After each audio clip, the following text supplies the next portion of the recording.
Nə çisən ay bala? Heykəltaraş. Ged 3 gündən sonra gələrsən. Bağışlayın, neçə? 3. Baş üstə. Gələrəm. Çox sağ olun. Bağışlayın, narahat elədim sizi. Üzr istəyirəm. Yerində mənəm, narahat eləyirəm. Heykəltaraş. Yadınızdadır? Demişdiniz 3 gündən sonra gələrsən.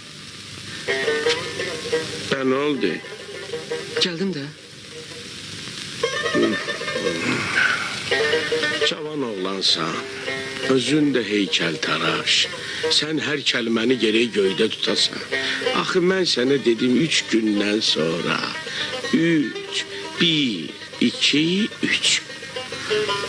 Başa düşdün? Başa düşdüm. Bağışlayın.